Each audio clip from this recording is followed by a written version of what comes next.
বিসমিল্লাহির রহমানির রহিম। আসসালামু আলাইকুম ওয়া রাহমাতুল্লাহি ওয়া বারাকাতুহু। সুপ্রিয় শিক্ষার্থী বন্ধুরা, আজকের ক্লাসে আমরা নবম শ্রেণীর বিজ্ঞানের দ্বিতীয় অধ্যায়টির নাম হচ্ছে বায়ু দূষণ। এই বায়ু দূষণ অধ্যায়টি থেকে বার্ষিক পরীক্ষায় যে প্রশ্ন আসবে তার সাজেশন নিয়ে আলোচনা করব। বায়ু দূষণ অধ্যায়টি সম্পূর্ণরূপে শেষ করার জন্য বা প্রস্তুতি নেওয়ার জন্য আমাদের অনুসন্ধানী পাঠ থেকে যে সমস্ত অধ্যায় পড়তে হবে সেটা হচ্ছে চতুর্থ অধ্যায়, পঞ্চম অধ্যায়, ষষ্ঠ অধ্যায় এবং সপ্তম অধ্যায়। গত ক্লাসে আমরা এমসিকিউ নিয়ে আলোচনা করেছিলাম এবং এক কথায় উত্তর নিয়ে আলোচনা করেছিলাম। আজকের ক্লাসে আমরা সংক্ষিপ্ত প্রশ্ন নিয়ে আলোচনা করব। আমাদের পরীক্ষায় 10টি হচ্ছে সংক্ষিপ্ত প্রশ্ন আসবে।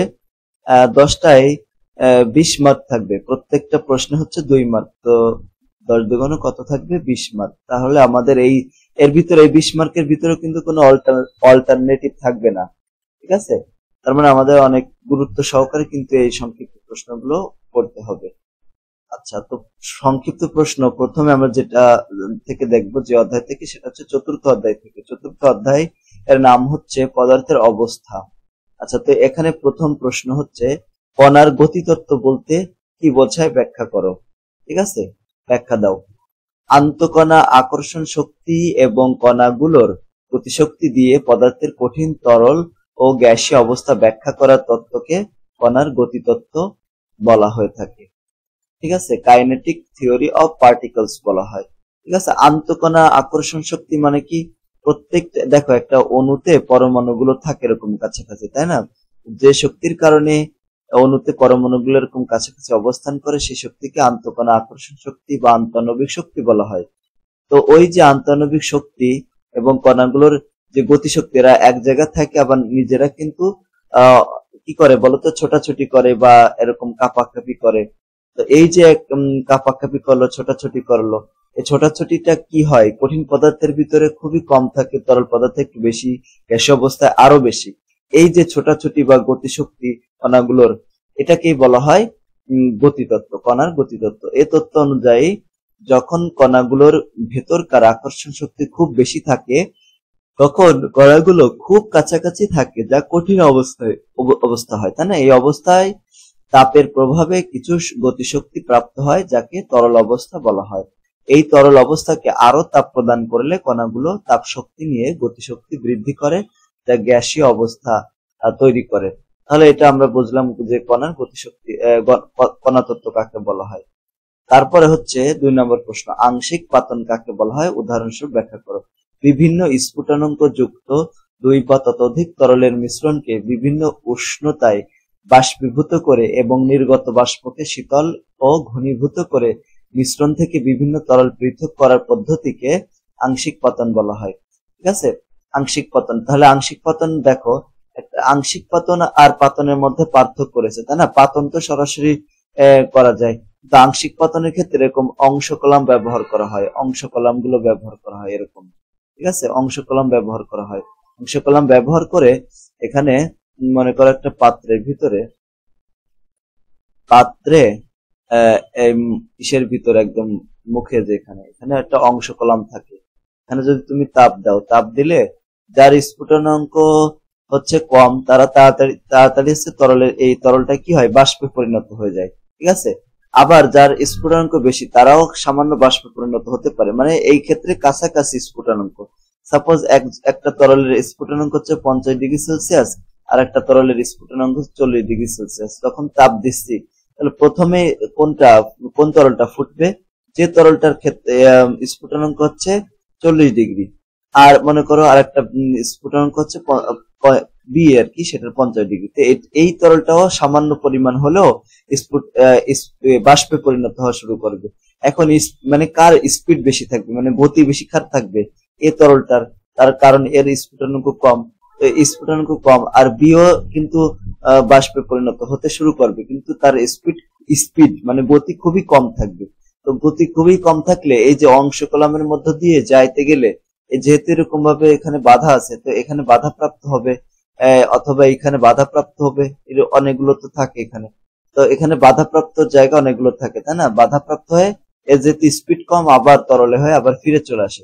তাহলে তরলটার যেহেতু স্পিড বেশি থাকবে, তাহলে ওটা তরলটা বাষ্পে পরিণত হয়ে এই বাধা অতিক্রম করে এখানে যে করবে, এই পাশে আবার ঠান্ডা অবস্থা রাখা হয়, ঘনীভূত হয়ে এই আলাদা পাত্রে যে জমা হয়। এইভাবে আংশিক পাতনের মাধ্যমে একদম পদার্থগুলোকে বিশুদ্ধভাবে পৃথক করা যায়। যেমন তেল পরিশোধনাগারে আংশিক পাতনের মাধ্যমে বিভিন্ন দ্রব্যের নিষ্কাশন করা হয়। ঠিক আছে। তারপর 3 নম্বর প্রশ্ন, ঊর্ধ্বপতন প্রক্রিয়া কাকে বলা হয়? তাপের প্রভাবে যে প্রক্রিয়ায় কোনো কঠিন পদার্থ তরলে পরিণত না হয়ে সরাসরি বাষ্পে পরিণত হয় এবং ওই বাষ্পকে শীতল করলে পুনরায় কঠিন পদার্থে পরিণত হয় ওই প্রক্রিয়াকে বা কি বলা হয়? ঊর্ধ্বপতন বলা হয়। অর্থাৎ কঠিন পদার্থকে তাপ দিলে বাষ্পীভূত পদার্থে পরিণত হচ্ছে, একে আরো তাপ দিলে মানে যদি শীতল করা হয় তখন এটা কঠিন পদার্থে পরিণত হচ্ছে, তাই না? দেখো এই যে যেরকম কর্পূর, তারপর ন্যাপথলিন, তারপরে হচ্ছে নিশাদল, ঠিক আছে, কার্বন ডাই অক্সাইড, এই সমস্ত পদার্থকে তাপ দিলে সরাসরি এরা কঠিন অবস্থা থেকে বাষ্পে পরিণত হয়ে যায়। আবার বাষ্পকে যদি শীতল করি তাহলে তরলে পরিণত না হয়ে সরাসরি কঠিন পদার্থে পরিণত হয়। এজন্য এদেরকে বলা হয় ঊর্ধ্বপাতিত পদার্থ বা ঊর্ধ্বপতন পদার্থ, আর এই প্রক্রিয়াটাকে বলা হয় ঊর্ধ্বপতন প্রক্রিয়া। 4 নম্বর প্রশ্ন হচ্ছে, ঊর্ধ্বপাতিত পদার্থ কাকে বলা হয়? যেমনটা বলা হলো, যেসব কঠিন পদার্থকে তাপ প্রদান করলে তরলে পরিণত না হয়ে সরাসরি বাষ্পে পরিণত হয়, যেসব কঠিন পদার্থকে ঊর্ধ্বপাতিত পদার্থ বলা হয়। যেমন দেখো নিশাদল, আয়োডিন, আয়োডিন, তারপরে কর্পূরের সংকেত আছে এটা, তারপরে এখানে আছে ন্যাপথলিন আছে, তারপরে অ্যালুমিনিয়াম ট্রাইক্লোরাইড আছে, কার্বন ডাই অক্সাইড আছে সলিড অবস্থা থেকে, সরাসরি এগুলো তরলে পরিণত না হয়ে বাষ্পে পরিণত হয়ে যায়। তো এই জন্য এদেরকে ঊর্ধ্বপতন পদার্থকে তাপ প্রদান করলে কি তা তরলে অবস্থা প্রাপ্ত না হয়ে সরাসরি বাষ্প পদার্থে পরিণত হয়। তারপর দেখো 5 নম্বর প্রশ্ন, মোমের দহনে কি উৎপন্ন হয়? তো মোমের দহন, যখন কোন দহন বলা হবে, দহন বলা মানে হচ্ছে অক্সিজেনের সাথে বিক্রিয়া, ঠিক আছে। দহনে কার্বন ডাই অক্সাইড, পানি এবং তাপ উৎপন্ন হয়। এক্ষেত্রে মোমের দহনে রাসায়নিক পরিবর্তন ব্যাখ্যা করা হলো। দেখো মোম তো সলিড অবস্থায় থাকে, দহন মানে হচ্ছে অক্সিজেনের সাথে বিক্রিয়া। তো দহন করলে কার্বন ডাই অক্সাইড তৈরি হবে, পানি তৈরি হবে, ঠিক আছে, এবং এখানে শক্তি তৈরি হবে, তাপ তৈরি হবে আর কি, শক্তি মানে কি তাপ। এরপরে 5ম অধ্যায়ে চলে গেলাম। 5ম অধ্যায়ে পদার্থের গঠন, এখান থেকে কয়েকটা প্রশ্ন পড়বো। যেমন 4র্থ অধ্যায় থেকে 4টা পড়লাম, তাই না? 5ম অধ্যায় থেকে এরকম কয়েকটা পড়বো। রাদারফোর্ডের পরমাণু মডেল পরমাণুর স্থিতিশীলতা ব্যাখ্যা করতে পারে না, ব্যাখ্যা করো। তো দেখো এটার উত্তর হচ্ছে রাদারফোর্ডের পরমাণু মডেল পরমাণুর স্থিতিশীলতা ব্যাখ্যা করতে পারেনি, কারণ যদি একটি চার্জযুক্ত কণা গতিতে থাকে তবে এটি শক্তি বিকিরণ করে, যা নিউক্লিয়াসটি ভেঙে কেন্দ্রে পতিত হতে পারে। এর ফলশ্রুতিতে এটিকে অস্থির করে তোলে। অর্থাৎ রাদারফোর্ডের পরমাণু মডেল পরমাণুর স্থায়িত্ব ব্যাখ্যা করতে ব্যর্থ। এটা ছিল প্রথম প্রশ্ন। পরের প্রশ্নটি হচ্ছে, পরমাণুর আপেক্ষিক পারমাণবিক ভর হিসাব করার সময় কার্বন 12 আইসোটোপের ব্যবহারে 2টি সুবিধা লেখো। আচ্ছা, এখানে পরমাণুর আপেক্ষিক পারমাণবিক ভর নির্ণয়ে কার্বন 12 আইসোটোপের ব্যবহারে 2টি সুবিধা হলো, 1 নম্বর, এই আইসোটোপ অধিক সংখ্যক যৌগ গঠনে অংশ নেয়। এই যে কার্বন 12 আইসোটোপ, এটা অনেক যৌগ গঠনে অংশ নিতে পারে। এবং 2 নম্বর হচ্ছে, হাইড্রোজেন, অক্সিজেন প্রভৃতি গ্যাসীয় মৌলের পরিবর্তে কার্বন কঠিন মৌল হওয়ায় এর সংরক্ষণ এবং ব্যবহার অত্যন্ত সুবিধাজনক। এটা হচ্ছে সুবিধা। এরপরে 8 নম্বর প্রশ্ন, পারমাণবিক বর্ণালী বলতে কি বোঝায়?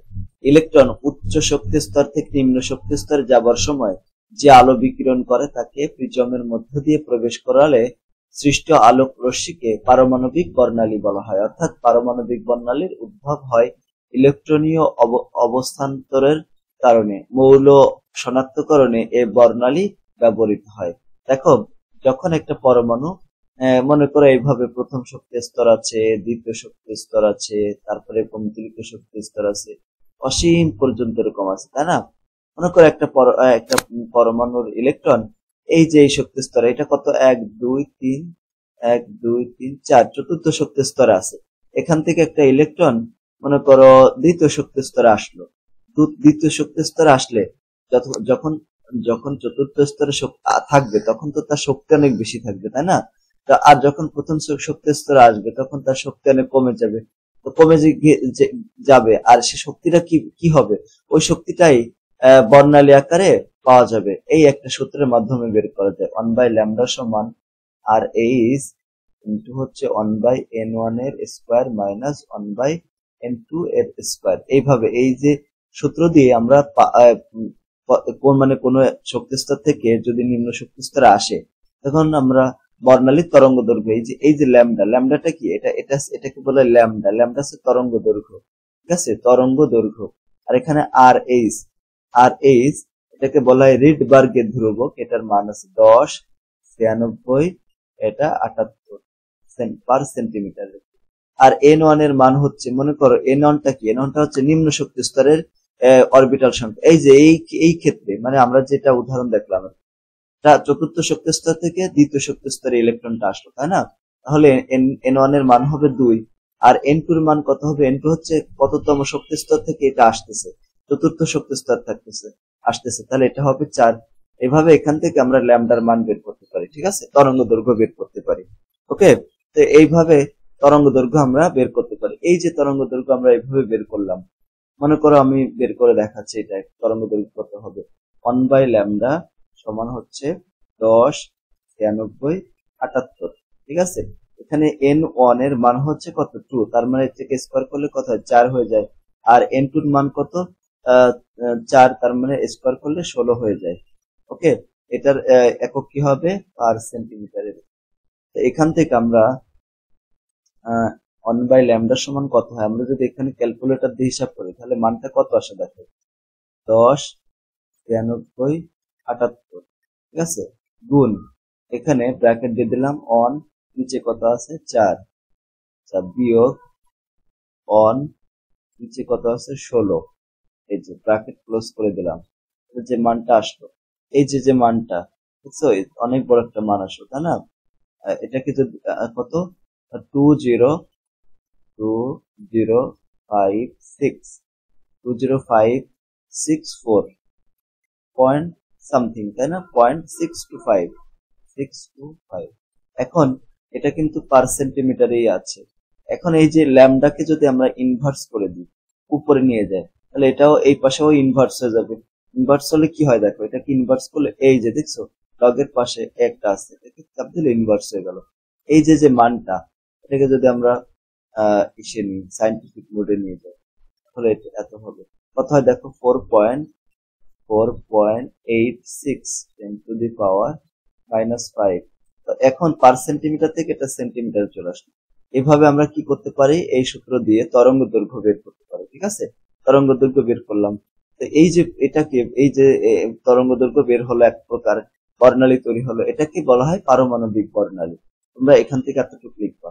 আচ্ছা, এরপরে 9 নম্বর প্রশ্ন, ক্রোমিয়ামের স্বাভাবিক ও ব্যতিক্রম ইলেকট্রন বিন্যাস লেখো। ঠিক আছে, স্বাভাবিক এবং ব্যতিক্রম ইলেকট্রন বিন্যাস লিখতে বলা হয়েছে। তো এখানে ক্রোমিয়ামের স্বাভাবিক ইলেকট্রন বিন্যাস আমরা প্রথমে দেখব। দেখো, ক্রোমিয়ামের ইলেকট্রন সংখ্যা হচ্ছে 24টা, তাই না? তো এটাকে ইলেকট্রন বিন্যাস যদি আমরা স্বাভাবিক করি তাহলে এরকম হবে 1s2, 2s2, 2p6, 3s2, 3p6, তারপরে 3d, 4s। প্রথমে তো 4s এ যাবে, তো 4s এ দুইটা যাবে, আর থাকলো 4টা, সেই 4টা এখানে আসবে, তাই না? এটা হচ্ছে স্বাভাবিক অবস্থায়, কিন্তু এরকম হবে না। এটা তো এরকম হওয়ার কথা ছিল, কিন্তু এরকম তো হবে না। হবে কিরকম? অর্ধপূর্ণ বা পরিপূর্ণ ইলেকট্রন বেশি স্থিতিশীল, তাই না? সেই জন্য এখানে এই যে এখানে দেখো এস অরবিটালে দুইটা ইলেকট্রন আছে, সেখান থেকে যদি একটা ইলেকট্রন এই ডি অরবিটালে চলে আসে, তাহলে ডি অরবিটালে 4টা ছিল, 5টা হয়ে যাবে, তখন সে ডি অরবিটাল হয়ে যাবে অর্ধপূর্ণ। আর অর্ধপূর্ণ হলে এটা বেশি স্থিতিশীল হবে। তাহলে কি হবে? 1s2, 2s2, 2p6, 3s2, 3p6, 3d আর 4s। এখানে একটা ইলেকট্রন থাকে আর 4s এ চলে যায় আরেকটা, মানে 4s থেকে একটা ইলেকট্রন 3d তে চলে গেল, তাহলে এটা হয়ে গেল কত? 5d, 4s1। এটাই হচ্ছে ব্যতিক্রম। দেখো, প্রথমটা আছে স্বাভাবিক, আর এটা আছে ব্যতিক্রম। ঠিক আছে, ব্যতিক্রম, এটা মনে থাকবে। এইভাবে তোমরা কি করবা, ইলেকট্রন বিন্যাস করবা। তো এটা হয়ে গেল। এখানে একটু, এখানে হবে 4। আচ্ছা, এবার কপারের স্বাভাবিক ও ব্যতিক্রম ইলেকট্রন বিন্যাস ব্যাখ্যা করো। তো কপারেরটা সেম ভাবে আমরা করতে পারি। সেম ভাবে কিভাবে করবো, দেখো কপার সিইউ, কপারের 29 ইলেকট্রন আছে, কয়টা? 29টা। এখানে ইলেকট্রন বিন্যাস যদি করি স্বাভাবিক 1s2 2s2 2p6 3s2 3p6 3d আর আছে 4s। 4s এ দুইটা থাকার কথা, আর তাহলে আর থাকে 9টা এখানে। এটা হচ্ছে স্বাভাবিক অবস্থা, এটা হচ্ছে স্বাভাবিক, ঠিক আছে। আর ব্যতিক্রম যদি হয় তাহলে কি হবে? কপার 29, ব্যতিক্রম হলে 1s2 হবে, 2s2 2p6 3s2 3p6 3d আর 4s। এখন এইখান থেকে একটা ইলেকট্রন এখানে চলে যাবে, তাই না? 4s 1 হয়ে যাবে, আর এখানে 9টা আছে, আর একটা ইলেকট্রন হলে এটা হয়ে যাবে 10টা। এটা হচ্ছে ব্যতিক্রম ইলেকট্রন বিন্যাস, তাই না? ব্যতিক্রম ইলেকট্রন। আশা করি আমরা সবাই বুঝতে পেরেছি কেন এরকম হবে। কারণ 9টা যদি ইলেকট্রন থাকে তাহলে ওই অরবিটালটা বেশি স্থিতিশীল হবে না। এজন্য কপার মানে কপারের যে শেষ কক্ষপথ মানে 4s যেটা আছে সেখান থেকে একটা ইলেকট্রন 3d তে চলে যাবে, ঠিক আছে। আমরা 10টা হয়ে যাবে, তখন এটা পরিপূর্ণ হয়ে যাবে। পরিপূর্ণ হলে সেটা কি হবে? বেশি স্থিতিশীল হবে, এই জন্য। আচ্ছা, এরপরে 11 নম্বর, গড় আপেক্ষিক পারমাণবিক ভর কি? উদাহরণ দাও। তো পর্যায় সারণীতে যে পারমাণবিক ভর লেখা আছে তা মূলত গড় আপেক্ষিক পারমাণবিক ভর। যেমন কপারের গড় আপেক্ষিক পারমাণবিক ভর কত? 63.5, ঠিক আছে, 63.5, এরকম আর কি। তারপরে ষষ্ঠ অধ্যায়ে চলে গেলাম। এখানে বলা হচ্ছে যে সোডিয়াম এবং ম্যাগনেসিয়ামের মধ্যে কোনটির ধাতব ধর্ম বেশি, ব্যাখ্যা করো। সোডিয়াম এবং ম্যাগনেসিয়ামের মধ্যে সোডিয়ামের ধাতব ধর্ম বেশি। জানা আছে কোন মৌলের পরমাণু যত সহজে ইলেকট্রন ত্যাগ করতে পারে তার ধাতব ধর্ম তত বেশি। পর্যায় সারণীর যে কোনো পর্যায়ের বাম থেকে ডান দিকে গেলে হলসমূহের ধাতব ধর্ম হ্রাস পায়। সোডিয়াম এবং ম্যাগনেসিয়াম একই পর্যায়ে অবস্থিত। সোডিয়াম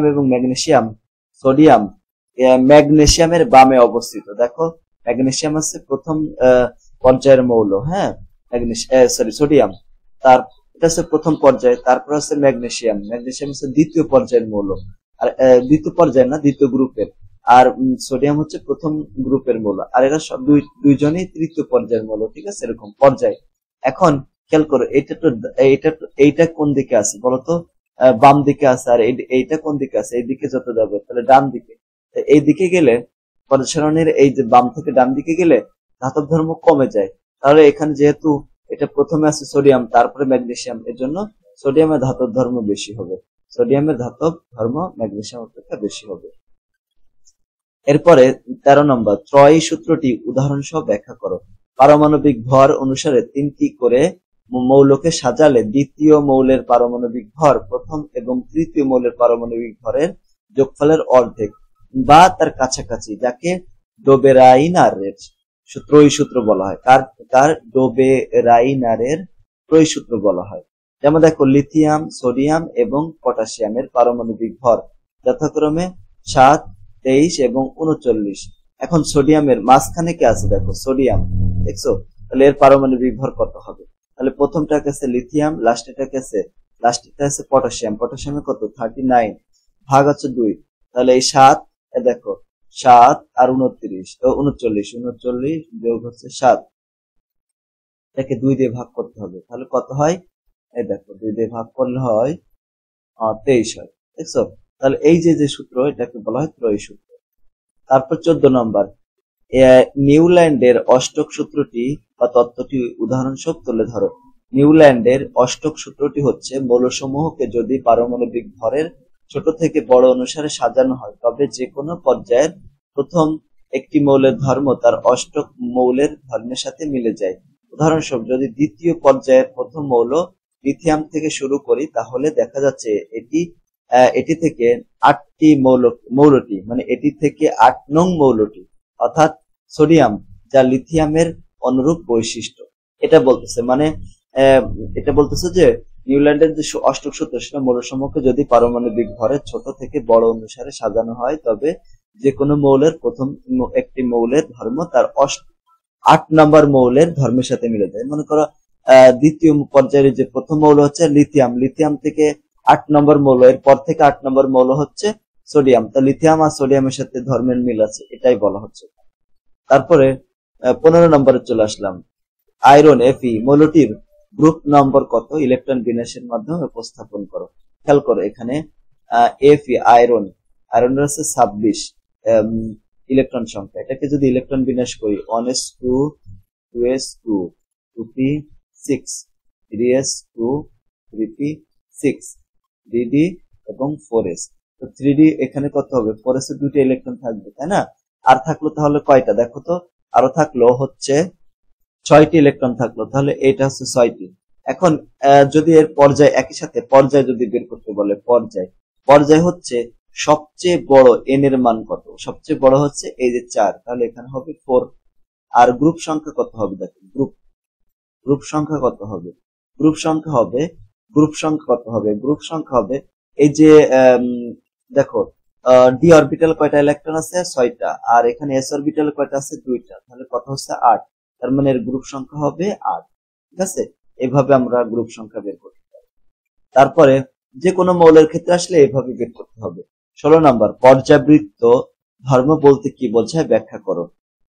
পর্যায় সারণীতে অবস্থিত মৌলগুলোর কিছু ধর্মে, যেমন ধাতব ধর্ম, অধাতব ধর্ম, পরমাণুর আকার, আয়নীকরণ শক্তি, তড়িৎ ঋণাত্মকতা, ইলেকট্রন আসক্তি, ঠিক আছে, ইত্যাদি ধর্মসমূহকে পর্যায়বৃত্ত ধর্ম বলা হয়।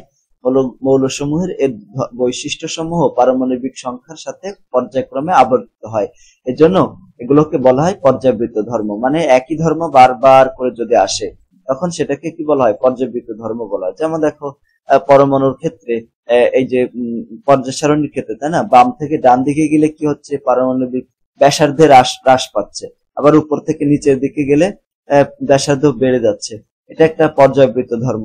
ঠিক আছে, এটা একই গ্রুপের, যদি আমরা একই গ্রুপের উপর থেকে নিচে যাই তাহলে ব্যাসার্ধ বেড়ে যায়, তাই না? আবার যদি একই পর্যায়ের বাম থেকে ডান দিকে যেতে থাকে তাহলে ব্যাসার্ধ কমে যায়, এরকম এগুলো। তারপরে ইলেকট্রন আসক্তি, আয়নীকরণ শক্তি, এগুলোর সাথেও এরকম সম্পর্ক রয়েছে। 17 নম্বর, ইলেকট্রন আসক্তি বলতে কি বোঝায় ব্যাখ্যা করো। গ্যাসীয় অবস্থায় কোন মৌলের 1 মোল গ্যাসীয় পরমাণুতে 1 মোল ইলেকট্রন প্রবেশ করিয়ে 1 মোল ঋণাত্মক আয়নে পরিণত করতে যে শক্তি নির্গত হয় তাকে ওই মৌলের ইলেকট্রন আসক্তি বলা হয়। মনে করো এখানে একটা মৌল, প্রথম শক্তি স্তরে 2টা ইলেকট্রন আছে, তারপরে শক্তি স্তরে মনে করো 8টা ইলেকট্রন আছে, ঠিক আছে, এই যে 8টা দিয়ে দিলাম। আচ্ছা, পরের শক্তি স্তরে আছে হচ্ছে 7টা দিলাম। আচ্ছা, 7টা যদি দিই তাহলে এই মৌলটা কি হবে, এই মৌলটা হবে ক্লোরিন। তো 7টা তো রাখতে চাবে না, আরো একটা ইলেকট্রন রাখবে, তাই না, নিষ্ক্রিয় গ্যাসের ইলেকট্রন বিন্যাসের জন্য। তো আরেকটা ইলেকট্রন যদি মনে করো এখানে প্রবেশ করলে এটা কি হয়ে যাবে, তখন ক্লোরিনটা একটা ইলেকট্রন গ্রহণ করতেছে না, তাহলে ক্লোরিনটা Cl মাইনাসে পরিণত হবে। এই যে শেষের কক্ষপথে একটা ইলেকট্রন অতিরিক্ত আসার ফলে এটা ঋণাত্মক আয়নে পরিণত হলো। তা শুধু কি তাই না, আরো কিছু শক্তিও এখান থেকে উৎপন্ন হবে। এই ক্ষেত্রে শক্তি কিন্তু উৎপন্ন হবে বা নির্গত হবে। এই যে শক্তিটা নির্গত হলো বা উৎপন্ন যে শক্তি, এটাকেই বলা হয় ইলেকট্রন আসক্তি। ঠিক আছে, ইলেকট্রন আসক্তি একটা পর্যায়বৃত্ত ধর্ম। একই পর্যায়ের যতই বাম থেকে ডান দিকে যাওয়া যায় ইলেকট্রন আসক্তির মান ততই বেড়ে যায়। তারপরে উপর থেকে নিচে গেলে ইলেকট্রন আসক্তির মান আবার কমে যায়। 18 নম্বর, আয়নীকরণ শক্তি বলতে কি বোঝায় ব্যাখ্যা করো। গ্যাসীয় অবস্থায় কোন মৌলের 1 মোল গ্যাসীয় পরমাণু থেকে 1 মোল ইলেকট্রন অপসারণ করে 1 মোল ধনাত্মক আয়নে পরিণত করতে যে শক্তির প্রয়োজন হয় তাকে ওই মৌলের আয়নীকরণ শক্তি বলে। আয়নীকরণ শক্তি একটি পর্যায়বৃত্ত ধর্ম। আচ্ছা দেখো, আয়নীকরণ শক্তি ইলেকট্রন আসক্তির থেকে বিপরীত। যেমন দেখো এখানে মনে করো প্রথম কক্ষপথে 2টা ইলেকট্রন আছে, তারপরে কক্ষপথে 8টা ইলেকট্রন আছে, তারপরে কক্ষপথে মনে করো 1টা ইলেকট্রন আছে। তো দেখায় প্রথম কক্ষপথে 2টা ইলেকট্রন আছে, তারপরে আছে 8টা, ঠিক আছে, 8টা, এই যে 8টা দিলাম, তারপর আছে 1টা। এখন এই যে বাইরের কক্ষপথে কয়টা ইলেকট্রন আছে, 1টা। এটাকে যদি সরিয়ে নেওয়া যায়, অপসারণ করা হয়, কি বলেছে যে দেখো ইলেকট্রনটা অপসারণ করে, হ্যাঁ, অপসারণ করে, তাহলে অপসারণ করতে হলে কিছু পরিমাণ শক্তি দিতে হবে। এই মৌলটাকে সোডিয়ামের শেষ কক্ষপথে যে ইলেকট্রনটা আছে এটাকে অপসারণ করতে হবে। অপসারণ যদি করানো হয় তাহলে এটা কি হবে, তো অপসারণ করতে চাইবে না, তাহলে জোর করে করা হবে। তাহলে এটা অপসারণ করলে এটা ধনাত্মক আয়নে পরিণত হবে। দেখছো, একটা ইলেকট্রন সরালে একটা ধনাত্মক আয়ন হবে। যদি দুইটা ইলেকট্রন সরাতাম তাহলে দুইটা ধনাত্মক হতো, দ্বিধনাত্মক এরকম। তো এখানে এই যে সরাতে যে পরিমাণ শক্তি প্রয়োজন হচ্ছে, দেখো এখানে কিন্তু প্রয়োজন হচ্ছে শক্তির, এখানে প্রয়োজন হচ্ছে। এই যে এটাকে বলা হয় যত পরিমাণ শক্তি প্রয়োজন হবে যতটুকু, সেটাকে বলা হয় আয়নীকরণ শক্তি, আয়নীকরণ শক্তি। আর এখানে ইলেকট্রন আসক্তির ক্ষেত্রে দেখো, ইলেকট্রন আসক্তির ক্ষেত্রে আসক্তির ক্ষেত্রে ইলেকট্রন আসক্তির ক্ষেত্রে শক্তি কিন্তু উৎপন্ন হয়, আর আয়নীকরণ শক্তির ক্ষেত্রে বাইরে থেকে শক্তির প্রয়োজন হয়। যতটুকু শক্তির প্রয়োজন হলো এটাকে বলা হয় আয়নীকরণ শক্তি। আশা করি দুইটার মধ্যে পার্থক্যটা বুঝতে পেরেছি, তাই না? তো একটা মৌল মানে পর্যায় সারণীর যে কোনো পর্যায়ে বাম থেকে আমরা যতই ডান দিকে যাই, ঠিক আছে, ডান দিকে যাই, তখন কি হবে, আয়নীকরণ শক্তি ততই বেড়ে যাবে। মানে ইলেকট্রন আসক্তি ও যেরকম বেড়ে যাবে, এটাও বেড়ে যাবে সেরকম। আচ্ছা, 19 নম্বর প্রশ্ন, তড়িৎ ঋণাত্মকতা বলতে কি বোঝায় ব্যাখ্যা করো। দুটি পরমাণু যখন সমযোজী বন্ধনে আবদ্ধ হয়ে অণুতে পরিণত হয়, তখন অণুর পরমাণুগুলো বন্ধনের ইলেকট্রন দুটিকে কি করে, নিজের দিকে আকর্ষণ করে। এই আকর্ষণকে তড়িৎ ঋণাত্মকতা বলা হয়। একটু খেয়াল করি আমরা এটা। মনে করো পানির অণু H2O কিভাবে গঠিত হয় বলতো? এই কেন্দ্রে থাকে অক্সিজেন পরমাণুটা, তাই না? এই যে এখানে অক্সিজেন পরমাণু থাকে, তারপরে থাকে প্রথম কক্ষপথে তো দুইটা থাকে, তারপরে কক্ষপথে 6টা ইলেকট্রন থাকে। তাই এখানে দুইটা দিলাম, আর এখানে দিলাম, 4টা হয়ে গেল, আর এখানে একটা, আর এখানে একটা।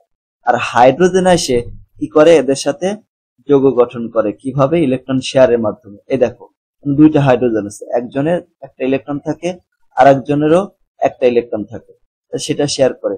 এই যে হাইড্রোজেনটা, এই একটা হাইড্রোজেন আর এই পাশে একটা হাইড্রোজেন, তাই না? এই হাইড্রোজেনের কক্ষপথে কয়টা ইলেকট্রন আছে? দুইটা। এই পাশে প্রথম হাইড্রোজেন, এটা মনে করো প্রথম হাইড্রোজেন, এটাকে দ্বিতীয় হাইড্রোজেন দিলাম। তো প্রথম হাইড্রোজেনেরও শেষ কক্ষপথে দুইটা ইলেকট্রন হয়ে গেছে, তাই না? শেয়ার করে। আবার অপরদিকে অক্সিজেনেরও 8টা হয়ে গেছে, দেখো শেষ কক্ষপথে 1টা 2টা 3টা 4টা 5টা 6টা 7টা 8টা।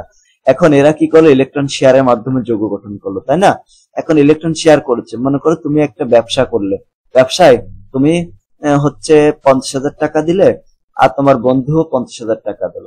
এখন এখান থেকে যে টাকা লাভ হবে, ঠিক আছে, লাভ হলো মনে করো এখানে সাপোজ এখানে 30,000 টাকা লাভ হয়েছে, ঠিক আছে, 30,000 টাকা লাভ হয়েছে। এখন তুমি তাহলে 15,000 টাকা নিবা, তোমার বন্ধু 15,000 টাকা নেবে। বিষয়টা এরকম, তাই না? যেহেতু শেয়ারে ব্যবসা করছো। এখন যদি এই যে তুমি এবং তোমার বন্ধুর মধ্যে যদি কেউ বেশি লোভী হও, মানে যে কোনো টাকার যদি লোভী হও, যদি টাকার প্রতি যদি অনেক বেশি লোভ থাকে, তাহলে সে কি করতে পারে, এরকম ভাবে হয়তোবা ব্যবসা থেকে আগে থেকে কিছু একটা টাকা মেরে দিতে পারে, অথবা চেয়ে নিতে পারে। যে কোনো ভাবে সে কিন্তু কিছু টাকা বেশি দাবি করে, তাই না? যে আমি 1,000 টাকা হলেও যেন বেশি পাই, এরকম। তো প্রত্যেকটা মৌল ইলেকট্রন শেয়ার করে ঠিকই, যদি মানে যারা অধাতু তারা পরস্পরের সাথে ইলেকট্রন শেয়ারের মাধ্যমে যৌগ গঠন করে। শেয়ার করে ইলেকট্রন ওরকম ভাবে সমানভাবে ভাগ করে নেওয়া উচিত, ঠিক আছে? কিন্তু এরা কি করে, কোন ইলেকট্রনের যদি বেশি থাকে, আসক্তি বেশি থাকে কোন ইলেকট্রনের প্রতি, যদি কোন মৌলের ইলেকট্রনের প্রতি আকর্ষণ বা লোভ বেশি থাকে, তখন সে কি করে, নিজের দিকে এটা ইলেকট্রনটাকে একটু বেশি মানে টেনে নিয়ে যায়। তখন অন্য পাশে কম হয়ে যায়, তাই না? যে পাশে বেশি হয়ে যায় তাহলে সেটা সামান্য ঋণাত্মক হয়ে যায়, আর যে পাশ থেকে ইলেকট্রন টান দেয় নেয় সেটা হালকা কি হয়ে যায়, এরকম পজিটিভ হয়ে যায়। এটাকে ডেল্টা পজিটিভ বলা হয়, এটাকে ডেল্টা নেগেটিভ বলা হয়। আচ্ছা, তো এই যে ইলেকট্রন যার আসক্তি বেশি, মানে যার ইলেকট্রনের প্রতি আকর্ষণ বেশি, সে কি করতেছে, একটু ইলেকট্রনকে বেশি নিজের দিকে আকর্ষণ করতেছে। এই যে শেয়ারকৃত ইলেকট্রনকে নিজের দিকে আকর্ষণ করার যে ক্ষমতা বা প্রবণতা বা ইচ্ছা, এটাই হচ্ছে তড়িৎ ঋণাত্মকতা। আশা করি আমরা তড়িৎ ঋণাত্মকতা বুঝতে পেরেছি, তাই না? যেমন দেখো, সিলিকন, অ্যালুমিনিয়াম, ম্যাগনেসিয়াম, ক্যালসিয়াম, মৌল চারটির মধ্যে ক্যালসিয়ামের আকার সবচেয়ে বড়, তাই এর তড়িৎ ঋণাত্মকতা সবচেয়ে কম। আকার বড় হলে তড়িৎ ঋণাত্মকতা কম হয়। আবার তৃতীয় পর্যায়ের ডান দিকে সিলিকন অবস্থিত হয়, আকার ছোট, তাই তড়িৎ ঋণাত্মকতাও এদের মধ্যে সিলিকনের বেশি। সপ্তম অধ্যায়ে চলে যাচ্ছি, রাসায়নিক বন্ধন। প্রথম প্রশ্ন, একটা ক্ষারীয় ও একটি অম্লীয় অম্লীয় যৌগমূলকের সংকেত লিখতে বলা হয়েছে। একটা ক্ষারীয়, দেখো ক্ষারীয় মূলকের সংকেত আছে এই যে ধনাত্মক যেটা সেটা আছে ক্ষারীয় হবে, আর অম্লীয় মূলকের সংকেত আছে যে ঋণাত্মক যেটা SO4 2- এটা, ঠিক আছে। তাই এখানে একটা লবণের ধনাত্মক অংশ হচ্ছে ক্ষারীয় মূলক এবং ঋণাত্মক অংশ হচ্ছে কি বলতো অম্লীয় মূলক। অম্লীয় মূলক এটা লবণের, বুঝতে পারছো, এরকম হবে। তারপরে যেমন দেখো এখানে একটা লবণ যদি আমরা লিখি অ্যামোনিয়াম ক্লোরাইড, অ্যামোনিয়াম ক্লোরাইডের এই প্রথম অংশটা হচ্ছে ধনাত্মক অংশ, তাহলে এটা হবে কি ক্ষারীয় অংশ। আবার মনে করো সোডিয়াম Na2SO4, এখানে এই যে SO4 এটা হচ্ছে ঋণাত্মক অংশ, তো এই ঋণাত্মক অংশটা হচ্ছে কি হবে অম্লীয় মূলক হবে। আশা করি বুঝতে পেরেছো। 21 নম্বর, নিয়ন গ্যাস রাসায়নিকভাবে নিষ্ক্রিয় কেন ব্যাখ্যা করো। দেখো নিষ্ক্রিয় কেন, কারণ এই ইলেকট্রন বিন্যাস কত 1s2 2s2 2p6, শেষ কক্ষপথে কয়টা ইলেকট্রন আছে দেখো এই 2টা ইলেকট্রন আর 6টা ইলেকট্রন, মানে 8টা ইলেকট্রন। যদি শেষ কক্ষপথে 8টা ইলেকট্রন থাকে তারা কোনো ইলেকট্রন গ্রহণও করতে পারে না আবার ত্যাগও করতে পারে না, তাই তারা নিষ্ক্রিয় হয়ে যায়, দেখছো। কারণ এই ইলেকট্রন বিন্যাসে সর্বশক্তি স্তরে সর্বোচ্চ শক্তি স্তরে ইলেকট্রন দ্বারা অষ্টক পূর্ণ থাকে, যা অত্যন্ত সুস্থিত।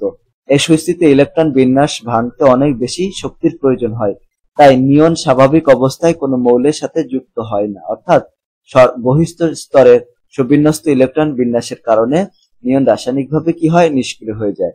22 নম্বর প্রশ্ন চলে যাচ্ছি। 22 নম্বর বলছে যোজ্যতা ইলেকট্রন কাকে বলা হয়, উদাহরণ সহ ব্যাখ্যা করো।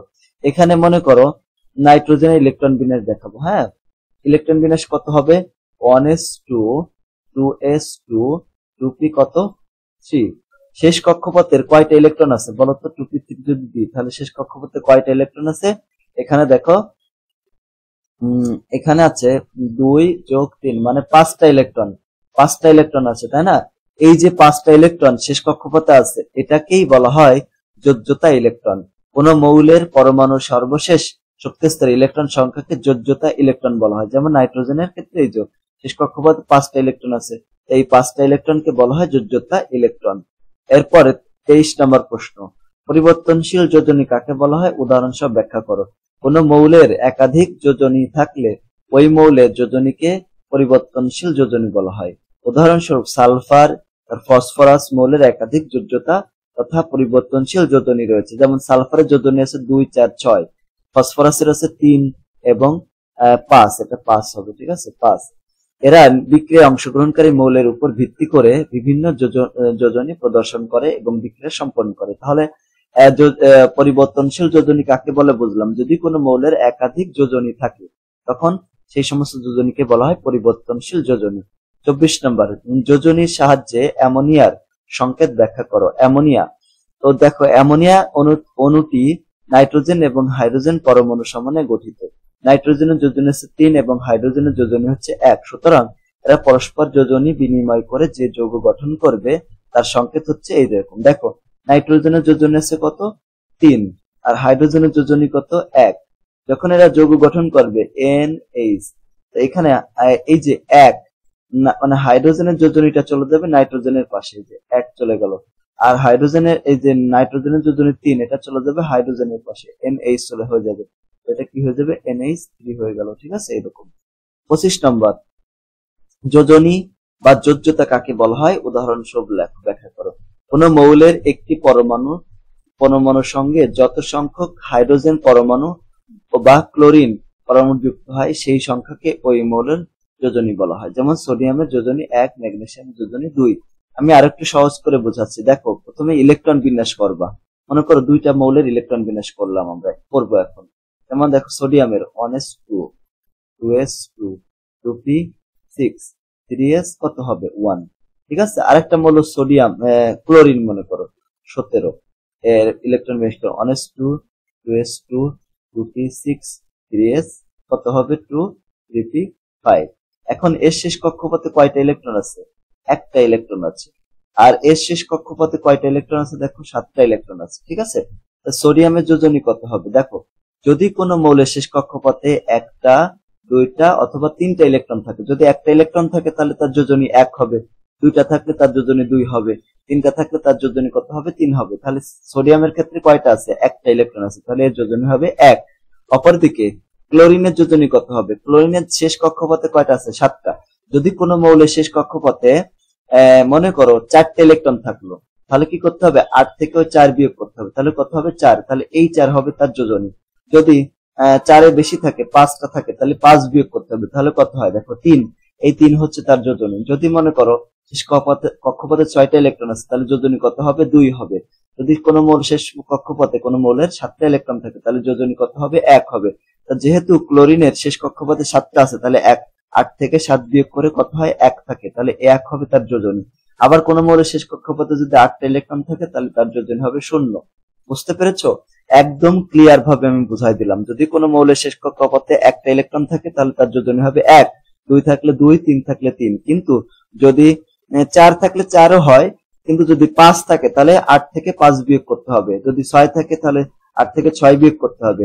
7 থাকলে 8 থেকে 7 বিয়োগ করতে হবে। 8 থাকলে 8 থেকে 8 বিয়োগ করলে যা হবে ওটাই তার যোজনী। একদম ইজিলি ভাবে তোমাদেরকে করে দিলাম। ইলেকট্রন বিন্যাস করলে যোজনী বের করতে পারবা। ঠিক আছে? দেখো 26 নম্বর, যৌগ মূল্য কাকে বলা হয়? উদাহরণ সহ ব্যাখ্যা করো। একাধিক পরমাণু গুচ্ছ যখন ধনাত্মক বা ঋণাত্মক চার্জ সহ একটা মৌলের আয়নের মতো আচরণ করে, তখন ওই পরমাণু গুচ্ছকে যৌগমূলক বলা হয়। যৌগমূলকের একটি চার্জ থাকে, সেটি ধনাত্মক ও ঋণাত্মক উভয় হতে পারে। এই চার্জ সংখ্যা হচ্ছে যোজনী, অর্থাৎ SO4 2- একটি যৌগমূলক যার চার্জ সংখ্যা হচ্ছে 2 বা যোজনী হচ্ছে 2। দেখো একটা যোজনী, মনে করো এখানে NH4, এটাকে দেখতে কি যৌগের মতো না? যৌগের মতো, কিন্তু এর আচার আচরণ আবার মৌলের মতো। মৌলের মতো কি এরা ইলেকট্রন ত্যাগ করতে পারে, ত্যাগ করে যৌগ গঠন করতে পারে। যেমন দেখো এরা একটা ইলেকট্রন ত্যাগ করে NH4 ক্লোরিনের সাথে যৌগ গঠন করে, অ্যামোনিয়াম ক্লোরাইড হলো। আবার দেখো SO4 2- এটা দেখতে যৌগের মতো, কিন্তু আচার আচরণ মৌলের মতো। যেমন 2টা ইলেকট্রন গ্রহণ করে এটা SO4 দুইটা সোডিয়ামের সাথে বিক্রিয়া করে, এই লবণ সোডিয়াম সালফেট তৈরি করে।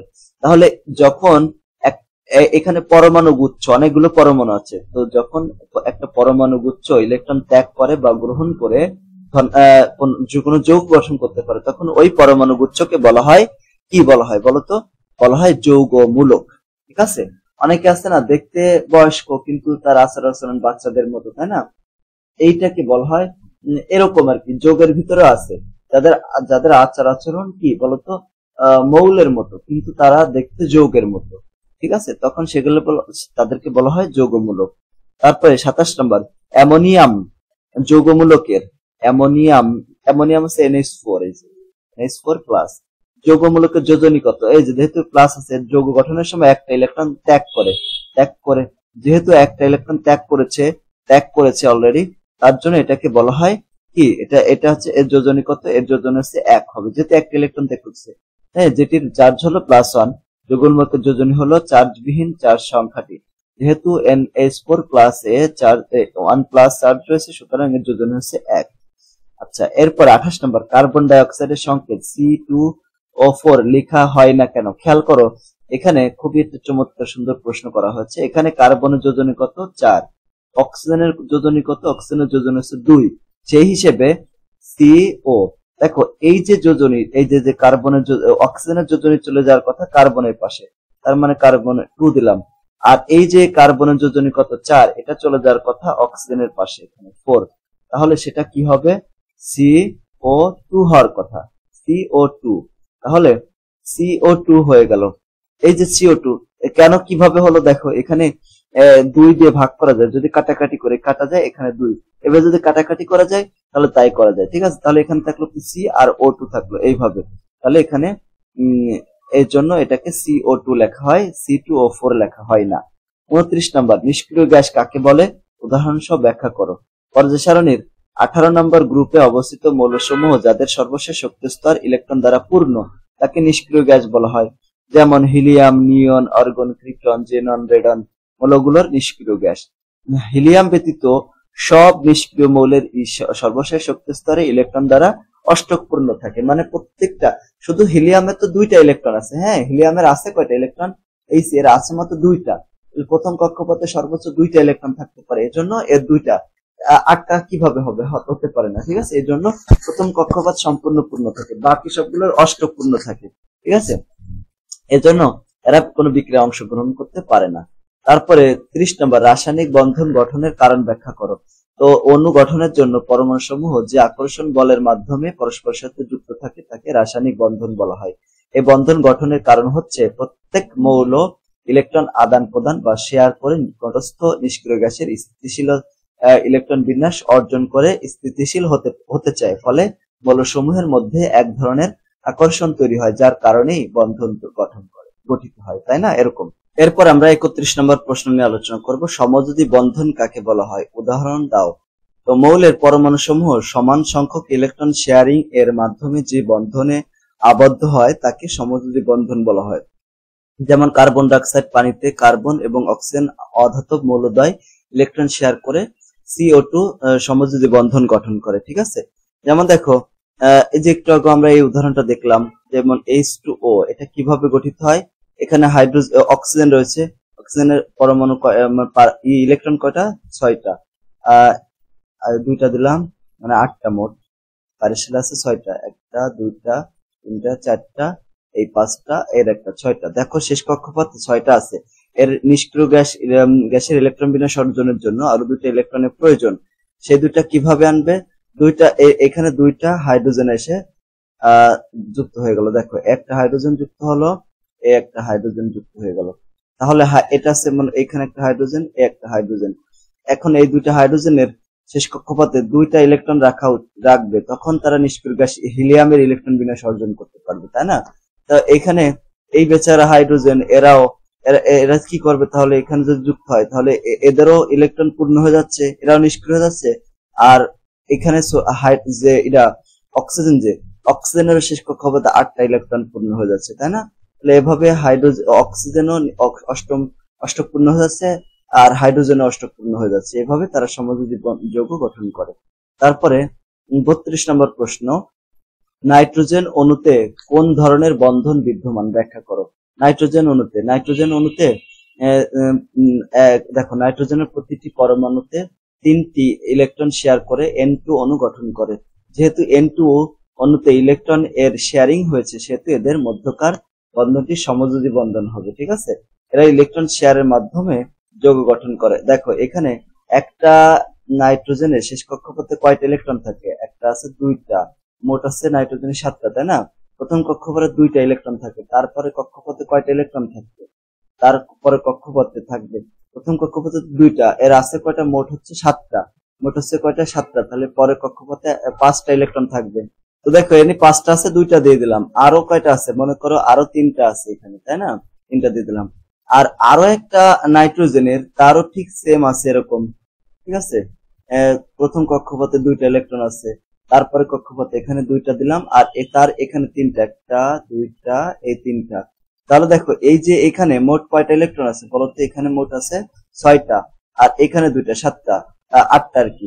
তো এই নাইট্রোজেনের অষ্টপূর্ণ হয়ে গেল। একইভাবে এই নাইট্রোজেনের ক্ষেত্রে এখানে 6টা আর এখানে 2টা আছে, তার মোট কয়টা হয়ে যাচ্ছে, এরও 8টা হয়ে যাচ্ছে, তার নিষ্ক্রিয় গ্যাসের ইলেকট্রন বিন্যাস অর্জন করা হয়ে যাচ্ছে। এভাবে তারা যৌগ গঠন করে। তারপর দেখো 33 নম্বর, পানিকে পোলার সমযোজী যৌগ বলা হয় কেন। দেখো তড়িৎ ঋণাত্মকতার পার্থক্যের কারণে পানির অণুতে পোলারিটি তৈরি হয়। অক্সিজেন তড়িৎ ঋণাত্মকতা হাইড্রোজেনের অপেক্ষা বেশি হওয়ায় বন্ধনের ইলেকট্রন অক্সিজেন তার নিজের দিকে টেনে নেওয়ায় কি হয়, চার্জের সৃষ্টি হয়। জন্য পানিকে পোলার সমযোজী বন্ধন বলে, মানে অক্সিজেনের ইলেকট্রন আসক্তি অনেক বেশি হওয়ার কারণে এরকম হয়ে যায়, তাই না। মাঝখানে তো অক্সিজেন ডেল্টা নেগেটিভ হয়ে যায় সামান্য হালকা, ডেল্টা মাইনাস দিয়ে প্রকাশ করা হয়, আর এখানে হাইড্রোজেন ডেল্টা পজিটিভ হয়ে যায়, ঠিক আছে, ইলেকট্রন নিয়ে যায়। এই জন্য একটা পোল মানে কি, কোনা তৈরি হয়, কোণের মতো তৈরি হয়, এটাকে বলা হয় পোলারিটি, তাই না। তো এর জন্য পানির অণুকে পোলার সমযোজী যৌগ বলা হয়। তারপর দেখো 34 নম্বর, সঞ্চরণশীল ইলেকট্রন বলতে কি বোঝায় ব্যাখ্যা করো। ধাতব পরমাণুতে পারমাণবিক শ্বাসের মাঝখানে মুক্তভাবে ঘূর্ণমান ইলেকট্রন গুলোকে সঞ্চরণশীল ইলেকট্রন বলা হয়। ধাতুর মধ্যে এই সঞ্চরণশীল ইলেকট্রনই ধাতুর বিদ্যুৎ পরিবাহিতা, তাপ পরিবাহিতা, নমনীয়তা ইত্যাদি ধর্মের জন্য দায়ী, তাই না। এখানে ধাতব বন্ধনের ভিতরে মাঝখানে ফাঁকা ইলেকট্রন গুলো ফাঁকা থাকে, ওই জায়গায় ওই সমস্ত জায়গায় ইলেকট্রন বিচরণ করে। তো এই মুক্ত ইলেকট্রন গুলো এটাকে বলে সঞ্চরণশীল ইলেকট্রন। 35 নম্বর প্রশ্ন দেখো, বলা আছে যে এই স্টেইনলেস স্টিল সংকর ধাতুর উপাদানগুলো কি কি। স্টেনলেস স্টিলের উপাদানগুলো হচ্ছে লোহা থাকে 72 থেকে 74%, ক্রোমিয়াম থাকে 7 থেকে 19%, নিকেল থাকে 7 থেকে 9%, অল্প পরিমাণ কার্বন, সিলিকন এবং ম্যাঙ্গানিজ থাকে, ঠিক আছে, Mn থাকে। তো আলহামদুলিল্লাহ আমরা এই অধ্যায় থেকে মানে বায়ু দূষণ যে অধ্যায়টা আর কি, তার ভিতরে আবার 4টা অধ্যায় আছে। তো এই অধ্যায়গুলো থেকে আমরা সংক্ষিপ্ত প্রশ্নের যে চূড়ান্ত সাজেশন সেটা প্রকাশ করে ফেললাম। আমরা যদি এই 35টা প্রশ্ন 100% বুঝে শুনে পড়তে পারি, তাহলে ইনশাল্লাহ আমাদের পরীক্ষায় সবগুলোই কমন পাবো ইনশাল্লাহ। পরবর্তী ক্লাসে আমরা রচনামূলক প্রশ্ন যেগুলো হচ্ছে দৃশ্যপটবিহীন সেগুলো নিয়ে আলোচনা করবো। আজকের ক্লাসটা তোমার কাছে কেমন লাগলো সেটা কমেন্ট করে জানিয়ে দিও। আর যদি ভালো লাগে তাহলে আমাদের চ্যানেল সাবস্ক্রাইব করে ক্লাসটি বন্ধুদের সাথে শেয়ার করে দিও। সকলকে ধন্যবাদ। আসসালামু আলাইকুম ওয়া রাহমাতুল্লাহি ওয়া বারাকাতুহু। প্রিয় শিক্ষার্থী বন্ধুরা, আমাদের আরো একটা চ্যানেল রয়েছে, ঠিক আছে, জেনজেট স্কুল। আমরা আগামী বছর থেকে এইখানে তোমরা যারা সায়েন্সে পড়বা বা অন্যান্য সাবজেক্ট গুলো আমরা এখানে আপলোড দেবো ভিডিওগুলো। তার জন্য আমাদের এই চ্যানেলটিও সাবস্ক্রাইব করে রেখো। আমরা এখানে আমি যখন ক্লাস 10-এ উঠবো তখন এখানে গ্রুপের যে ক্লাসগুলো এখানে আপলোড দেবো ইনশাল্লাহ। সবাইকে ধন্যবাদ। আসসালামু আলাইকুম ওয়া রাহমাতুল্লাহ।